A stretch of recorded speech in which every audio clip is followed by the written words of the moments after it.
اس ہمارے معاشرے کے اندر لوگ کہتے ہیں کہ نعوذ باللہ اللہ کے نبی صلی اللہ علیہ وسلم کے بعد صحابہ مرتد ہو گئے تھے، صحابہ کافر ہو گئے تھے، صحابہ کے اندر لالچ آ چکی تھی،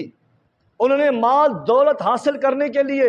انہوں نے زمین پر بڑی قتل و غارت کی،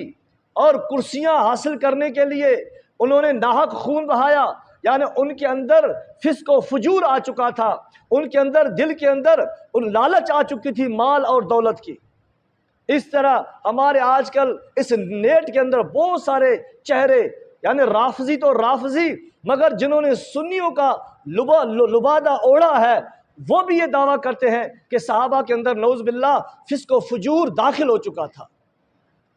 وہ گناہوں میں جا پڑے تھے، لالچ میں جا پڑے تھے۔ اسی طرح اس میں یہ شخص محمد علی مرزا یہ بھی کسی سے پیچھے نہیں ہے،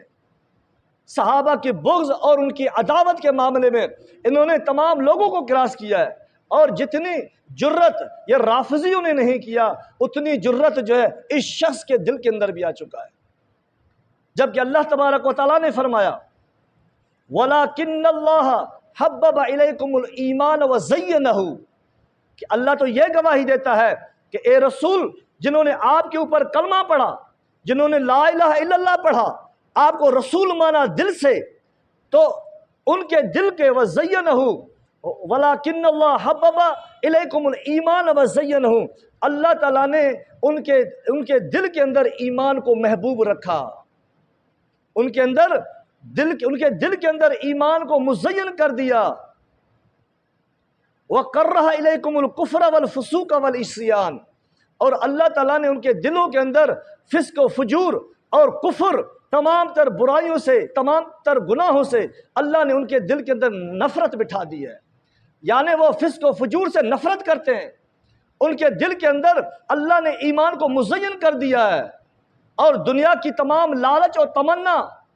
اور دنیا کی عیش و عشرت سے یہ لوگ دور تھے، اور ذرا برابر بھی ان کے اندر دنیاوی لالچ نہیں تھی۔ اسی طرح ایک روایت میں آتا ہے امیر معاویہ رضی اللہ تعالی عنہ شام کے بازار میں جا رہے تھے،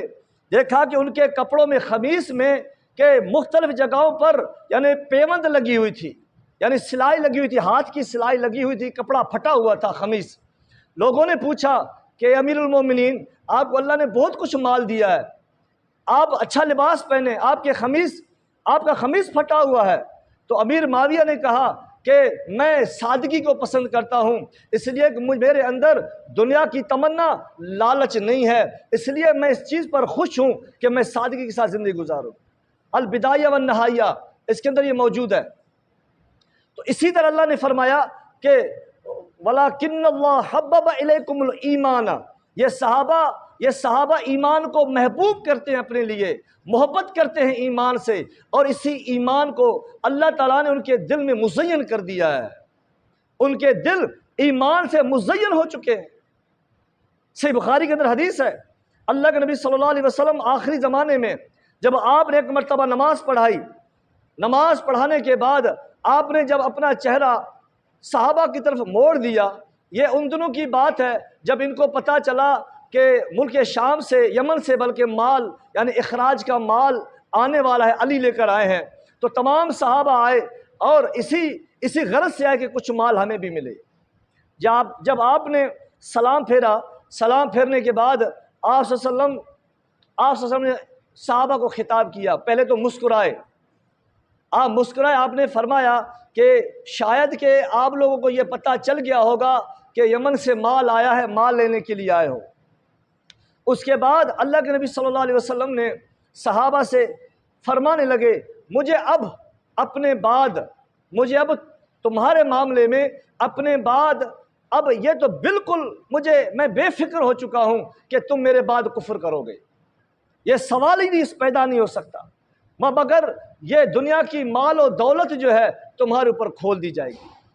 تو لہٰذا یہ مال و دولت جو ہے یہ ایک آزمائش کا ذریعہ ہے، تو اللہ نے پہلے سے صحابہ کو مخاطب کیا کہ مال و دولت جو ہے یہ تمہارے سامنے کھول دی جائے گی، کہیں تم ان کے اوپر نہ گر پڑو۔ اس لیے اللہ نے قرآن میں فرمایا کہ واضح طور پر اللہ تعالیٰ نے صحابہ کے لیے یہ بات فرما دی کہ وَكَرَّهَ إِلَيْكُمُ الْكُفْرَ وَالْفُسُوقَ وَالْعِصْيَانَ، ان کے دلوں میں اللہ نے نفرت بٹھا دی ہے کفر کے معاملے میں اور نفاق کے بارے میں، اور اسی طرح بغض اور کینہ کے معاملے میں اللہ تعالیٰ نے دلوں کو پاک و صاف کر دیا ہے۔ اور اسی طرح اللہ تبارک و تعالیٰ نے فرمایا، تو اللہ تبارک و تعالیٰ نے کئی مقامات پر صحابہ کی بڑی فضیلت بیان کی ہے، ایک جگہ نہیں بہت ساری جگہ پر، تقریباً آدھا قرآن اگر پڑھا جائے، استدلال کیا جائے، تو وہ تمام کا تمام قرآن کی آیتیں صحابہ کی عظمت پر دلالتیں کرتی ہے۔ اور اسی طرح صحابہ کو جس طرح پہلے دور کے اندر جھوٹے الزام لگائے جاتے تھے، ان کو بدنام کیا جاتا تھا اور طرح طرح کے الزامات لگائے جاتے تھے، اسی طرح اس دور کے اندر بھی ایسا ہی ہے۔ اسی طرح اس دور کے اندر بھی ایسا ہی ہے کہ دیکھو صحابہ کے اندر لالچ ہو چکا تھا، ان کے اندر مال اور دولت کی اور کرسیوں کی اور سیٹ کی لالچ آ چکی تھی۔ انہوں نے دنیا کے اندر بڑے قتل و غارت کیے تھے، جس میں انہوں نے سب سے پہلے جو ٹارگٹ بنایا ہے وہ امیر معاویہ کو بنایا ہے، اور انہوں نے یہ کہا کہ دیکھو امیر معاویہ نے جنگ صفین لڑی ہے علی رضی اللہ تعالیٰ عنہ سے، اس جنگ صفین کے اندر کہ حضرت عمار بن یاسر رضی اللہ تعالیٰ عنہ بھی شہید کر دیے گئے، اور اللہ کے نبی صلی اللہ علیہ وسلم نے یہ پیشن گوئی بھی کی تھی کہ اے عمار، تمہیں ایک باغی گروہ آپ کو قتل کر دے گا، اس میں کوئی شک نہیں۔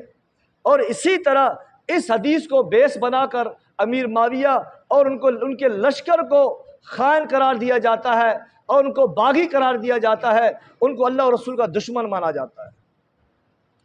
مگر قطعاً یہ بات غلط ہے، یہ استدلال کرنا قرآن و احادیث کے اوپر، جبکہ جن صحابہ کے معاملے میں اللہ تعالیٰ نے قرآن مجید یعنی نص سے ان کی تعریف فرما دی، نص قطعی سے اللہ نے صحابہ کی توحید اور ان کی عظمت بیان کی اور ان کا جنتی ہونا اللہ تعالیٰ نے یقین بنا دیا، اور اس کے مقابلے میں اگر کوئی بات کہی جائے یا کوئی ایسی روایت مل جائے تو وہ تعبیر کی ضرورت ہوتی ہے، محتاج ہوتی ہے، اس لیے کہ قرآن کے احکام کو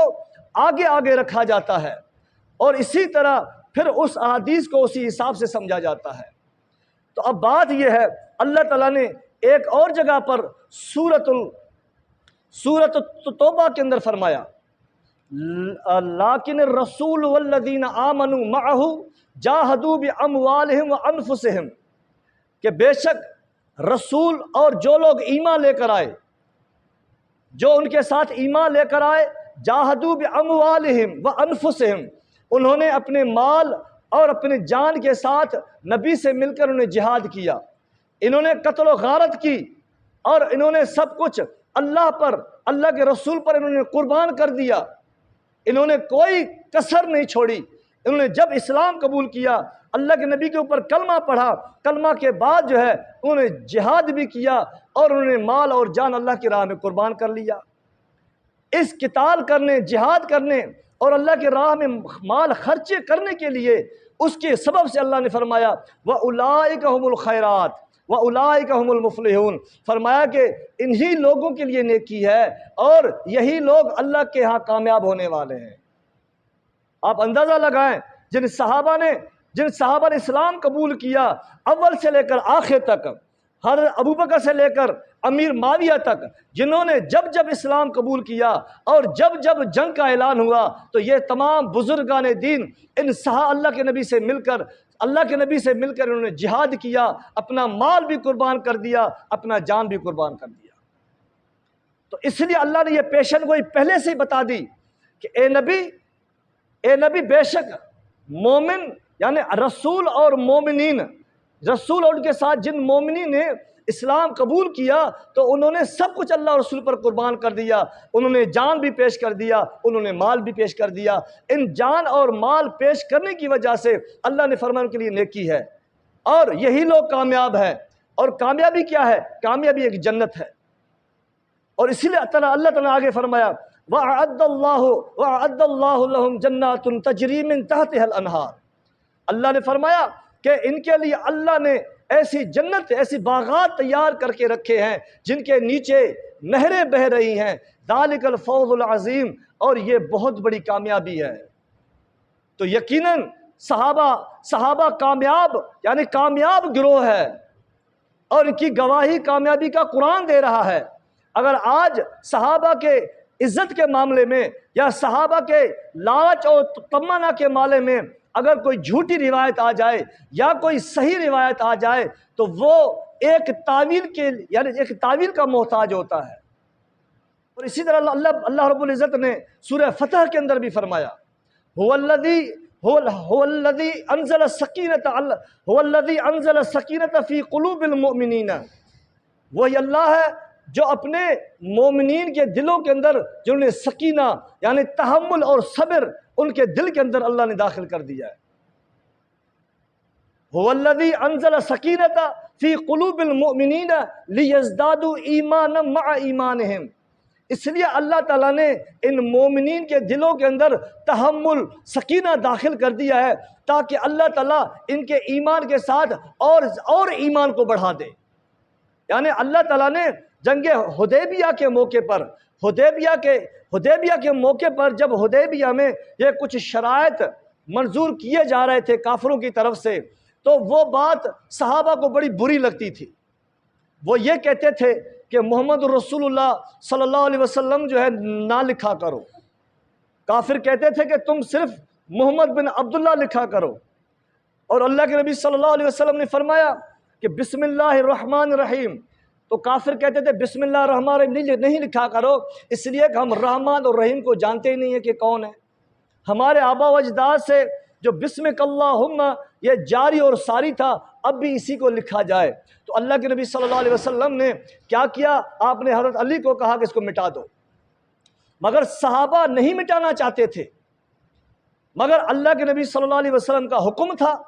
آپ نے اللہ کے نبی کے حکم کو آگے کیا اپنے دل پر پتھر رکھ کے، اور جب آپ نے محمد رسول اللہ لکھا تو کافروں نے کہا کہ اگر آپ رسول ہوتے، ہم آپ کو رسول مانتے، تو ہم آپ کو عمرہ کرنے سے کیوں روکتے؟ یعنی رسول اللہ ہٹا دو۔ تو اللہ کے نبی صلی اللہ علیہ وسلم نے حضرت علی سے کہا کہ رسول اللہ کا لفظ بھی مٹا دو۔ تو حضرت علی رضی اللہ تعالیٰ عنہ نے کہا کہ اللہ کے نبی میں یہ رسول کا لفظ کیسے مٹا سکتا ہوں؟ اور اسی طرح دو اور صحابہ، اسید بن حضیر رضی اللہ تعالیٰ عنہ، ایک اور صحابی جو جلیل قدر صحابی تھے،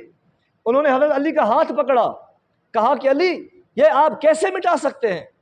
اور ہمیں یقین ہے کہ آپ اللہ کے رسول ہیں، لہٰذا ہم اس شرط کو نہیں مانیں گے۔ تو کہنے کا مقصد یہ ہے اس وقت بھی انہوں نے اپنے دل کے اوپر پتھر رکھا، برداشت کیا، اللہ کے نبی نے لے کے اپنے ہاتھوں سے اس کو مٹا دیا۔ اس لیے اللہ نے فرمایا کہ هو الذی انزل السکینۃ فی قلوب المؤمنین، اس موقع پہ یعنی صلح حدیبیہ کے موقع پر اللہ نے مومن کے دلوں میں صبر اور تحمل ان کے دلوں میں داخل کر دیا تھا۔ انہوں نے صبر کیا، انہوں نے برداشت کیا۔ تو معلوم ہوتا ہے، اور اس لیے میں نے صبر اور تحمل اس لیے کیا ہے تاکہ اللہ تعالیٰ مومن کے ایمان کو اور زیادہ بڑھا دے، جن کی ایمان کے بڑھ جانے کا اللہ تعالیٰ خود گواہی دے۔ اللہ ان کے دلوں کے اندر تسلی ڈالتا ہے، ان کے دلوں میں تحمل اور صبر ڈال دیتا ہے۔ آج ان کے معاملے میں یہ کہا جائے کہ نعوذ باللہ یہ خائن تھے، اللہ کی رضا ان کے لیے اللہ نے واضح طور پر ان کے لیے رضا داخل کر دی تھی۔ اور یہ جو سورۃ توبہ کی جو آیت ہے، لیکن الرسول والذین آمنوا معہ جاہدوا باموالہم وانفسہم، یہ آیت جو ہے یہ سورۃ توبہ کی ہے۔ یہ جنگ حنین کے موقع پر نازل کیا گیا ہے، بلکہ جنگ تبوک کے موقع پر یہ نازل کر دیا گیا، یعنی جنگ فتح کے بعد، فتح مکہ کے بعد یہ آیت نازل ہوا ہے۔ اس میں جنگ فتح کے بعد جتنے بھی لوگ مسلمان ہوئے ان میں تمام تر مسلمان شامل ہے، اور امیر معاویہ بھی اس آیت کے اندر شامل ہے، جس کے بارے میں اللہ تعالیٰ نے واضح طور پر ان کے جنت کی خوشخبری دے دی کہ ہم نے ان کے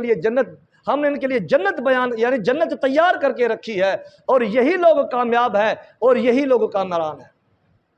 جن کے جنتی ہونے کا اللہ تعالیٰ خود قرآن میں بیان کر دے۔ اور آج ہم اپنے حدیثوں کو یعنی حدیثوں کی تعویل کرنا، من گھڑت کر کے ان کو پیش کر دینا، اپنے طرف سے تعویل کر دینا، یہ قرآن کی مخالفت ہے۔ تو میرے عزیز دوستوں اور بھائیوں، اسی طرح